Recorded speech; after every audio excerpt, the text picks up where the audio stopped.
You are listening to Inspired Caring with Michelle Magner, episode number 143.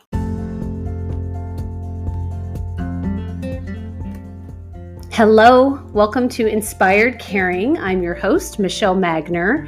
If you are caring for an older family member, this is the podcast for you. Each week, I bring insight, tips, inspiration, and strategies to help you care for the people that you love without losing yourself along the way.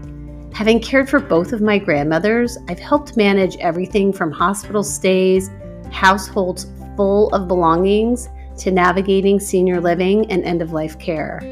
And I've worked in senior living as a result of that experience, serving my residents and their families as they've been on this journey too. Thank you for joining me today, and I hope you enjoy this episode of Inspired Caring.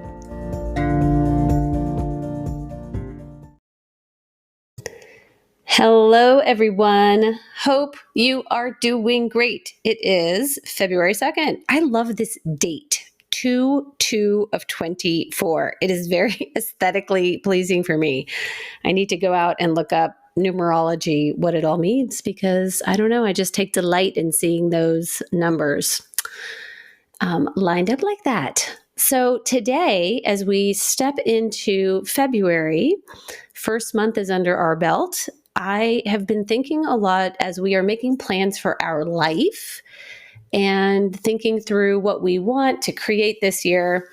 I've been thinking a lot about our parents, and in terms of our parents, to make plans, not promises. This is something that I see time and time again trips so many people up. It is where a lot of discord happens. It's where a lot of feelings of frustration and sadness and guilt come into play because people have made promises they simply cannot keep. So we want to make plans, not promises. And things often start with just this really beautiful, loving intention of what we're going to do and how we're going to do it. And then as the burden of care increases, caregiving strain increases. And if we don't have other interventions for helping already predetermined and layered in, it just becomes the perfect storm for you, for your loved one, for the family, because things change. Things change. Like, that is the bottom line. This actually isn't linear. This is not static. This is very fluid. There's a lot of movement in how this is going to play out in the future. So we want to make plans, not promises. As someone's health declines, it becomes harder and harder to take care of them. Period. End of story. Where you start right now, where you started a year ago, where you are today is not where you will end up. Most of the time, people do not just wake up dead. They just don't. It is usually a slow, that's like a new word, slow and long road. Especially if we're talking about a chronic illness and just decline, just biological aging. So just remember that things are going to be constantly changing. And I've heard people say, this just isn't what I had in mind, or I didn't think this would be this hard. And they begin to feel resentful because it's not what they signed up for. And just to give yourself some compassion and grace, because a lot of times, again, where you are right now, it is not what you signed up for, right? Things have changed. Things have progressed. You are not a professional caregiver.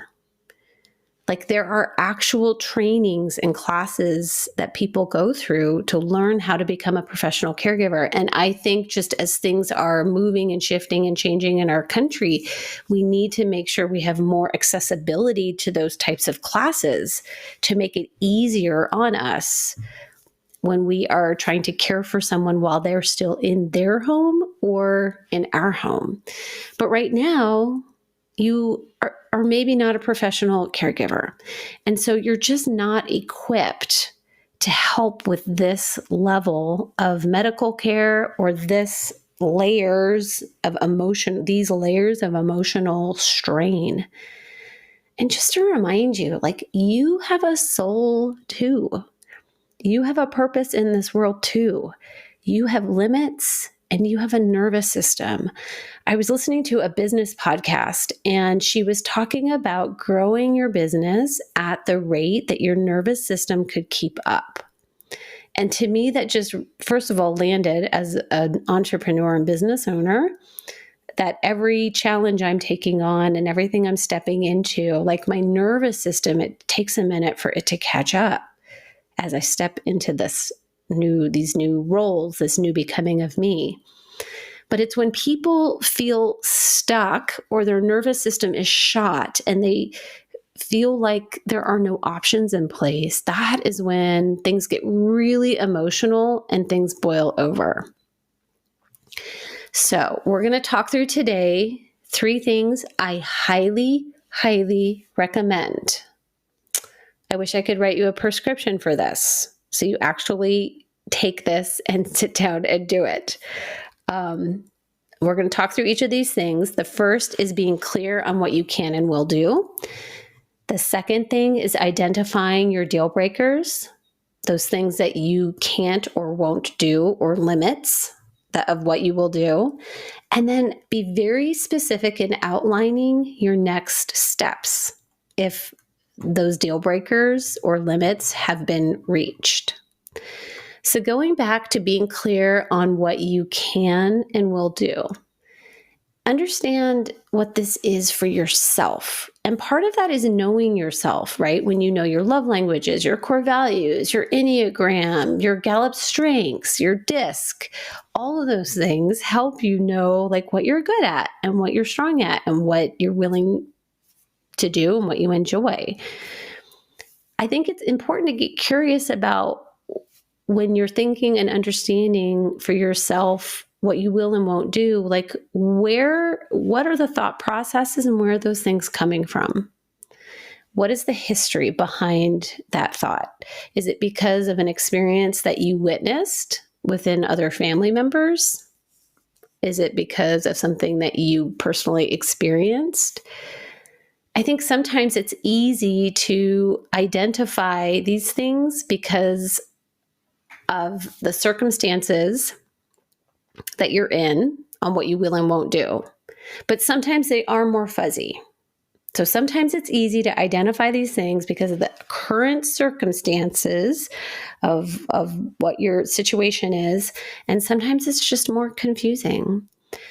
Not every parent wants their child helping them with the toilet and bathing. My mother has made it unequivocally crystal clear, I never want you and your sister to do that for me. I am not comfortable with that. I don't want you to do that. And so that is something that she doesn't even want our help with. So being clear also from their perspective on what they do and don't want you to do is really important. Not every child is able to block 2 hours on the weekend to go be at their folks' house to do chores or food prep. Not everyone is available to be able to stop by on a daily basis. So you need to be really clear on what you can and will do. Some of us live apart. My mom is in Canada and my dad and stepmom are in California. So I am currently unable to make monthly visits into their homes.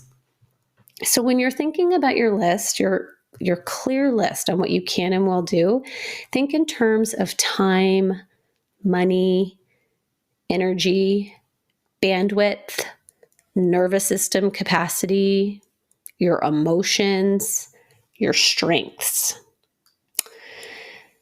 Sometimes you have all of these things, like you have all of those things. You've got the time, the money, the bandwidth, your nervous system is fine, your emotions, this is all in your wheelhouse. But the pain of watching your family member decline feels like it is just taking you out.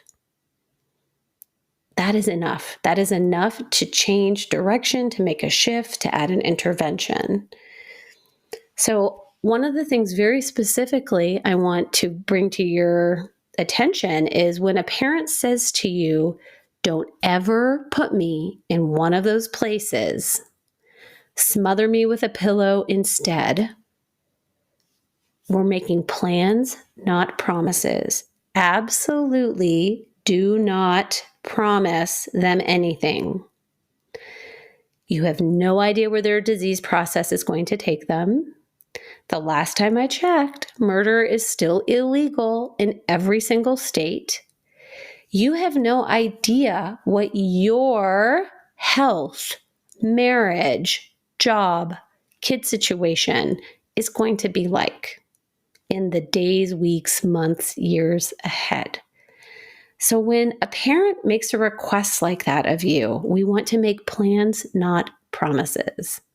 And don't just laugh and fluff these comments off, because I assure you, when it comes time to have to make a decision, the guilt of this broken promise is going to chew you up. It's going to chew you up. So in that moment, when they are asking you to make a promise of something that you potentially cannot keep, instead say something like, actually, let's talk about that. I'm glad you brought that up. Our goal is for you to stay at home for as long as possible. But if it becomes physically impossible for you to stay in your home, or it is clearly unsafe, let's have a plan in place for what that could look like and what we're going to do.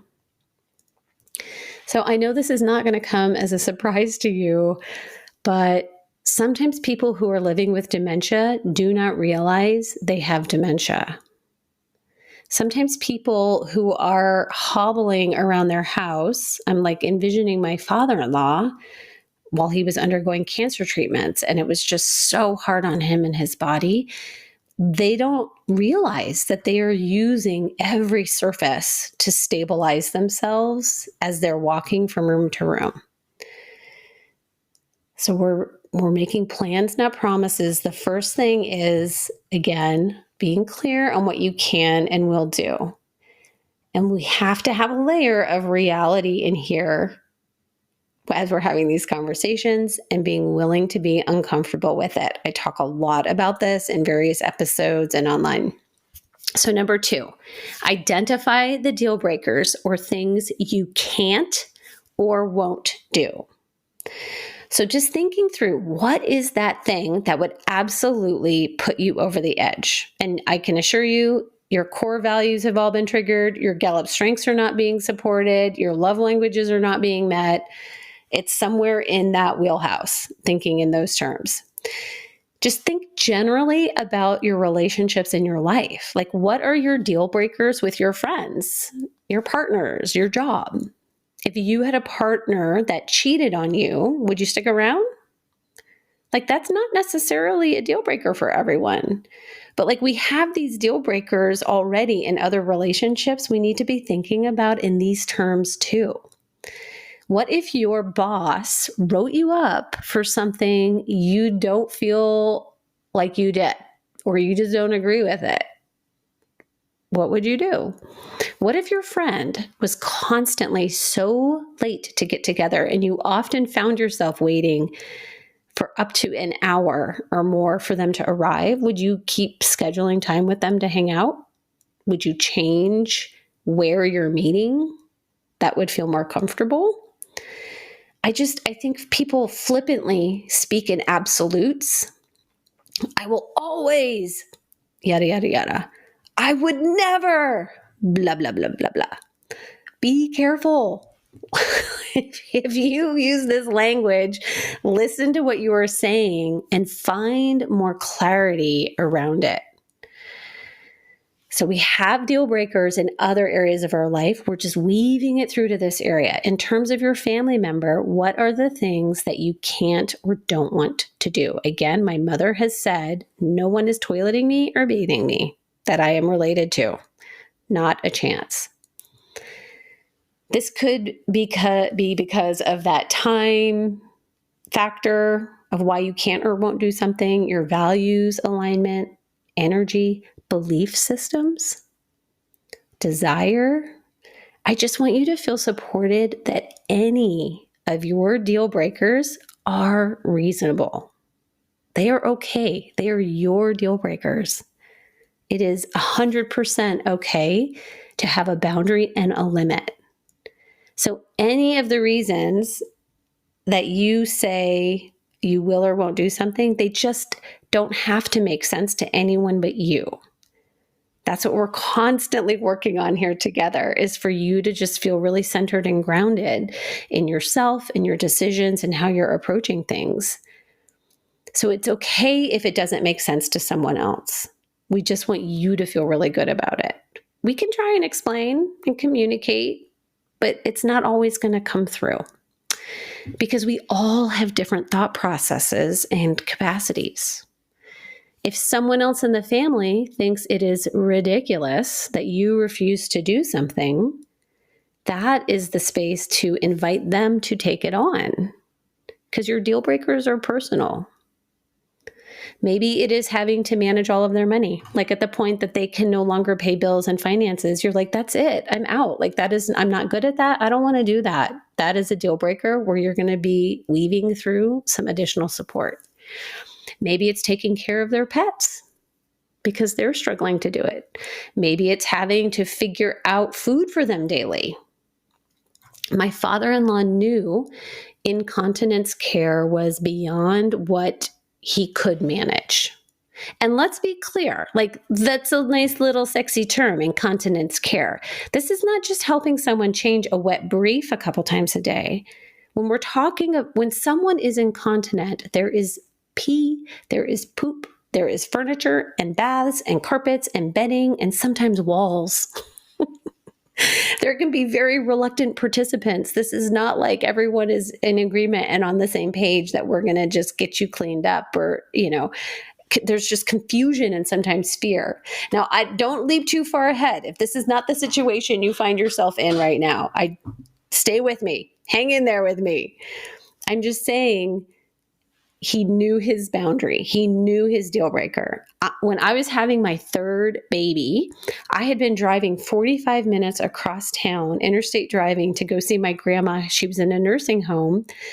And I knew that with this third kid, like that just wasn't going to work for me any longer, because I was trying to get over there once or twice a week. So even within the same city, I called my mom and I said, we need to get grandma closer to me to allow me to have shorter and more frequent visits.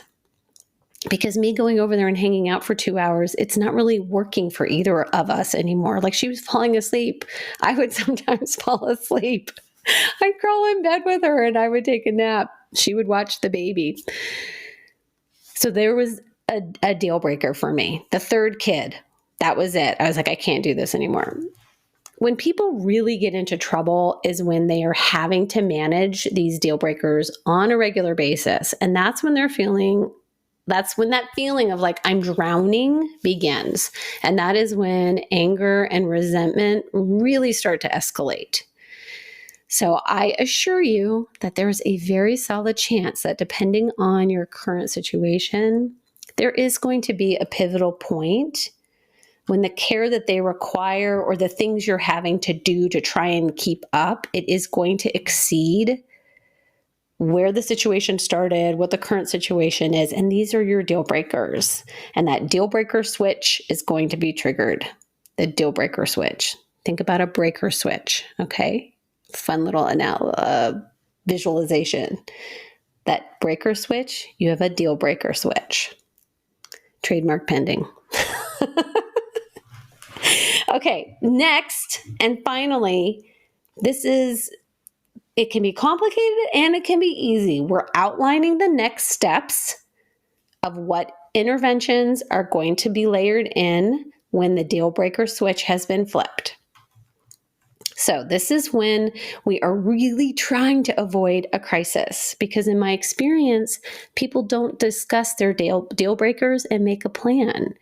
There's a lot of denial and avoiding and thinking certainly it would never come to this, but that is exactly where you find yourself. You need a playbook.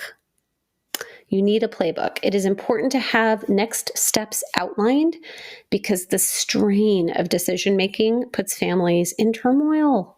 My friend Bill Cohen, he's a caregiver coach in the Pacific Northwest, says families can barely agree on ordering a pizza, let alone these emotional, life-changing decisions. And this strain of fast decision making can generate a lot of feelings of guilt and sadness and confusion and anger. And like, I am really good at making a decision quickly, and that can topple the apple cart for other family members because that is not their process of how they make decisions. So we need those deal breakers to be clear so that we can just go to the playbook. So if someone has a diagnosis of a certain disease state, we know that there are some general trajectories of what to expect. If someone is undergoing treatments, we know we can anticipate side effects happening, and we want to be thinking about how are we going to be managing those. Side note, incidentally, stay with me on this. I have never understood why when someone has a diagnosis, they don't immediately get a referral to palliative care. Because if someone you love is undergoing cancer treatments or some other treatments, you want to have that palliative care referral right now. Palliative care is not hospice. Hospice is when someone has roughly 6 months to live. Palliative care is helping someone manage their pain and their symptoms and the side effects while undergoing treatments.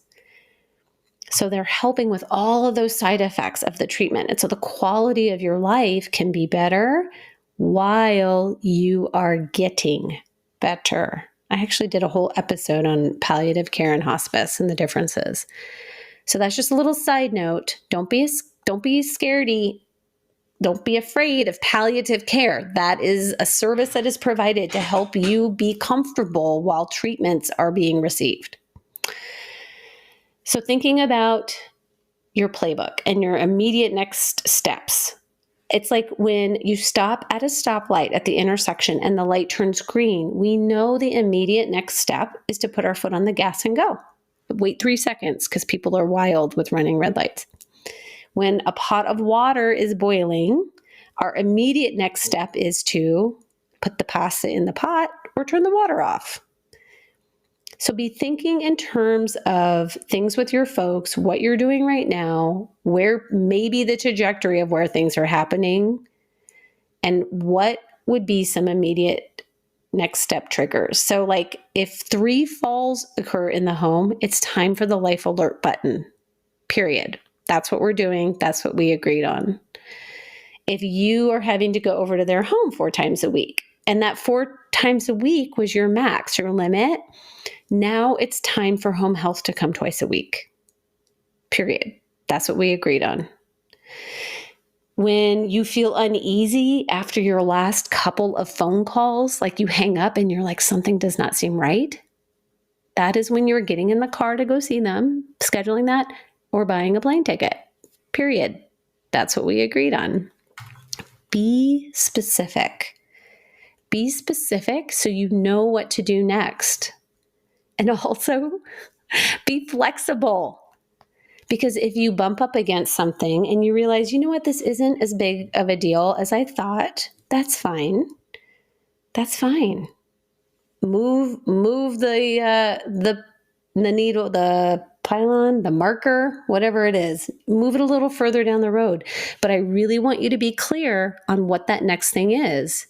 And the reason why is this is where families start imploding and drowning, is they keep nudging it forward without putting in a layer of help or an intervention. And then all of a sudden it's like you look up and it's the crisis and you're drowning. So if you're going to move it, be clear on the next deal breaker. And sometimes with being flexible, maybe instead of after 2 phone calls where you feel uneasy, it's like one. You're like, oh my gosh, I don't know what's going on. That did not go well. I'm heading up there. I got to go. This is where our 3 C's of caregiving come into play. You get curious, and you communicate, and you have compassion for both them and for yourself. And Lordy, Lordy, Lordy, have a list and make a plan. Make plans, not promises.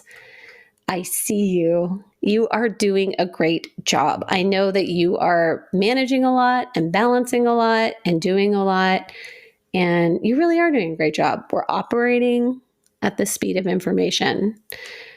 So go make some plans and stop making promises. I love you.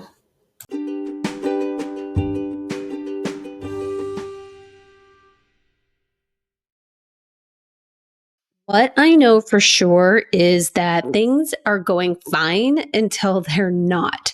Everyone wants to stay in their home for as long as possible. And then there's a fall or a hospital stay or clear signs of dementia or a diagnosis, and remaining at home becomes questionable or potentially impossible. It is super important that you are informed about what assisted living and nursing home care can offer and understand how to choose the one that will best fit the needs of your family. I know from personal and professional experience what objections are going to come up and how to navigate those conversations. You love your family member and you are doing a great job. It just feels like the situation is fragile. You're waiting for the other shoe to drop and you don't know what you don't know. Illuminating Senior Living answers all of your questions and walks you through step by step each common objection and frequently asked question. This course will save you so much time and heartache. Imagine knowing exactly when it's time to move and ensuring the care and safety of your family member. Imagine knowing what specifically to be looking for in a care community and how to have the conversations about moving. Illuminating Senior Living gives you the roadmap so you're prepared. Click the link in the show notes, Illuminating Senior Living, to secure your video course today.